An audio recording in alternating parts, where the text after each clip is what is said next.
Morning, everybody. It's a early start for me today. Figured I'd speak a little bit, and it's a little prophetic here because what we're talking about today is the eclipse. Ooh. Spooky, spooky. Okay, guys. I've been around for a couple of days, to say the least. And I have seen eclipses of all shapes and sizes. Big ones, small ones, fluffy ones, you name it. And I've also seen many a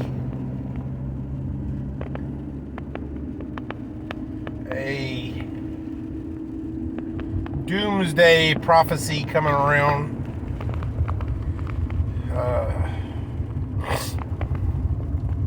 Y2K comes to mind. The day the computers all stopped. Crazy shit. The Mayan calendar. Ooh, spooky.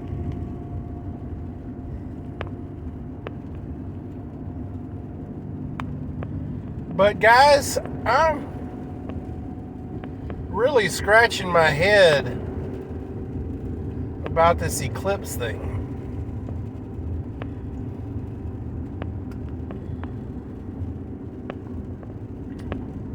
Globally, only a fraction of a percentage of our power grid comes from solar. Texas, an even smaller portion of our power grid is solar. In all honesty, I don't even know if we have any solar farms in Texas. I know we got wind farms out the yin yang, and yet ERCOT, our beloved controllers of our juice, assures us that the power grid will be able to handle the eclipse.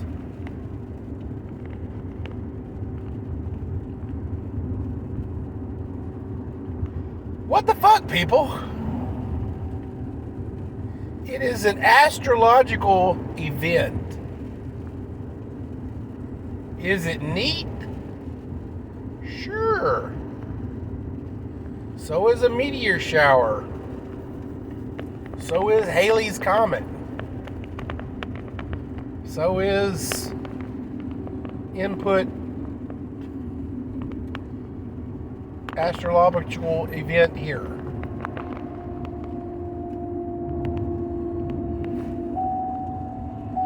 Now, some people are linking this event to some biblical prophecies. But guys, I'm going to tell you, we've been linking events to biblical prophecies for years. You know, that classic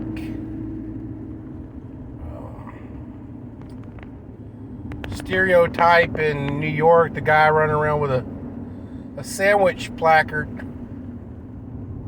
saying, "Repent, the end is near," and such, you know. And yet,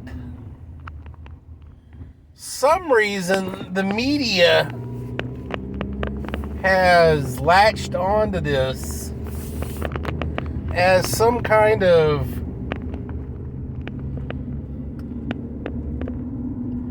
event more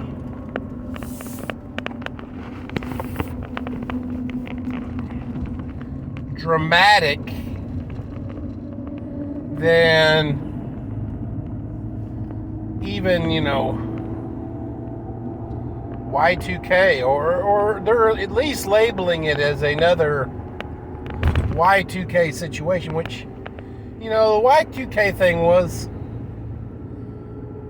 at least logical. You know, there was a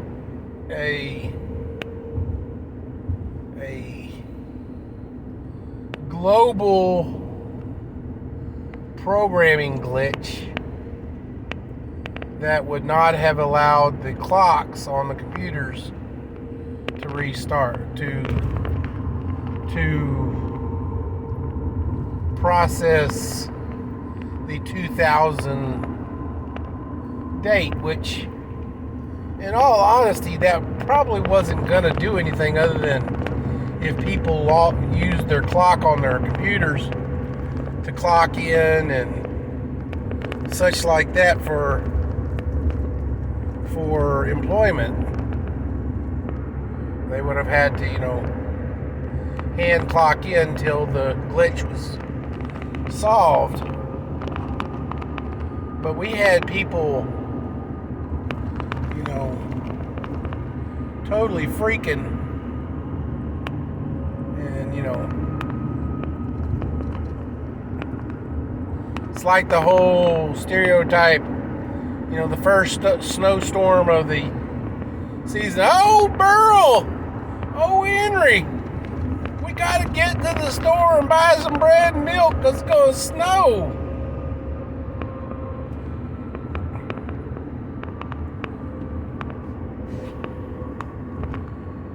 You know, other than people driving to Austin and Amarillo and other northern Texas cities to be in the path of the total eclipse, which is only going to last a sum total of 4 minutes, guys. 4 minutes.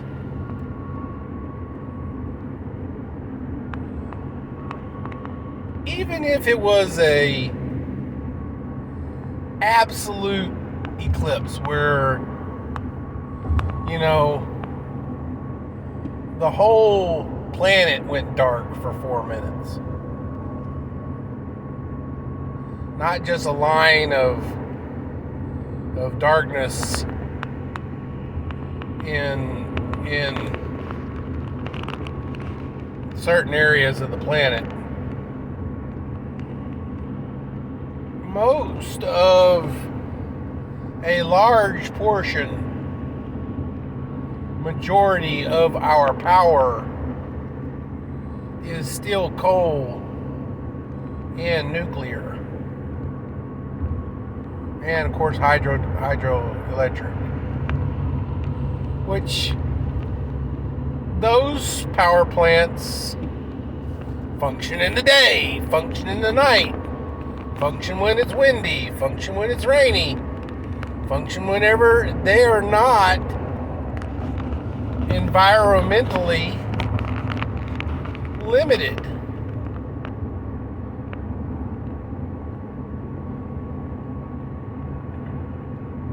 Unfortunately, the quote-unquote sustainable power out there, solar and wind, are extremely sensitive to environmental issues? Is it cold? Is it raining? Is it windy? Is it nighttime? Why in the world would you base a power grid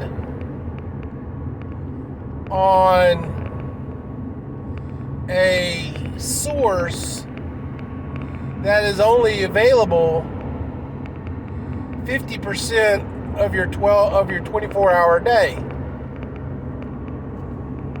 What the fuck?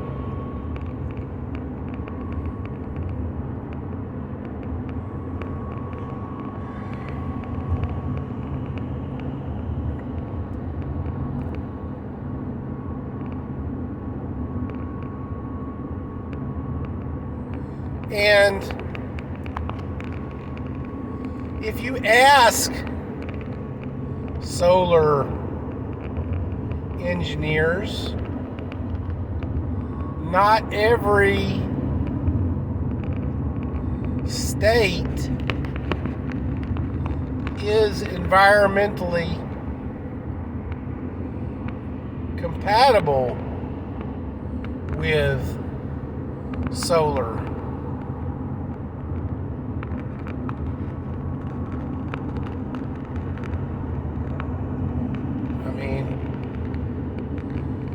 Can you imagine putting a solar farm in Michigan when not only is 50% of their day night, but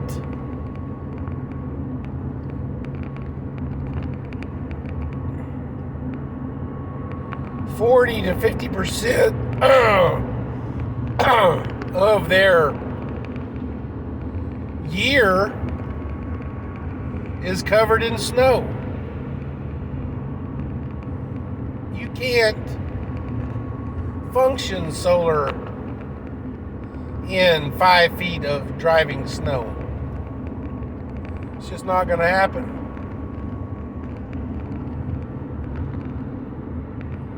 Ladies, gentlemen, boys and girls, children of all ages, I sincerely hope that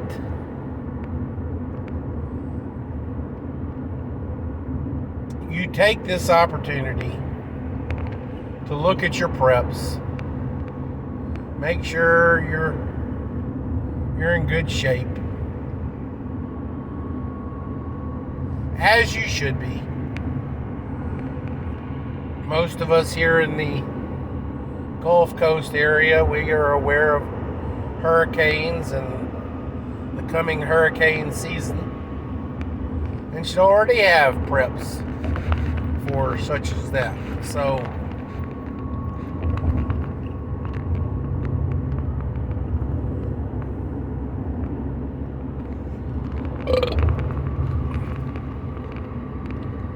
unless there's something weird that they're not telling us, guys,